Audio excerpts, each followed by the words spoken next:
इस्रायलने आज इराणवरती हल्ला केला आहे। इराणची राजधानी तेहरानवर जबरदस्त हल्ला त्यांनी केला आहे। विशेष म्हणजे कालच अफगाणिस्तानने पाकिस्तानवर हल्ला करून पाकिस्तानचे 55 सैनिक ठार केले आहेत। सगळी बातमी सांगतो, पण त्याआधी थोडक्यातला नक्की फॉलो करा, कारण देश विदेशातील अशा प्रकारच्या अपडेट्स सर्वात आधी आम्हीच तुम्हाला देतो। मध्य पूर्व आशियामध्ये तणाव आता अत्यंत टोकाला पोहोचला असून इस्रायलने थेट इराणची राजधानी तेहरानला लक्ष्य केलं आहे। युनिव्हर्सिटी स्ट्रीट आणि जोमहोरी भागात अनेक क्षेपणास्त्र पडली आहेत। या हल्ल्यानंतर इराणचे हवाई क्षेत्र पूर्णपणे रिकामी करण्यात आले असून सगळीकडे रुग्णवाहिकांचा आवाज घुमत आहे। तर दुसरीकडे संभाव्य प्रत्युत्तराच्या भीतीने इस्रायलमध्ये विशेष आणीबाणी घोषित करण्यात आली आहे।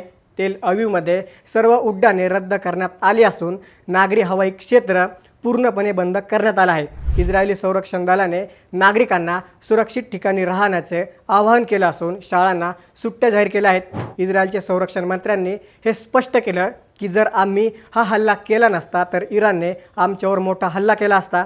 हा हल्ला इस्रायलवरील धोका दूर करण्यासाठीच केल्याचा दावा त्यांनी केला आहे। या घडामोडींमुळे संपूर्ण जगात युद्धाचा सावट निर्माण झाला आहे। तुम्हाला काय वाटतं, या हल्ल्यामुळे तिसरं महायुद्ध सुरू होईल का? कमेंट्समध्ये आम्हाला नक्की सांगा आणि अशाच अपडेट्ससाठी थोडक्यातला नक्की फॉलो करा। बातमी म्हणजे थोडक्यात।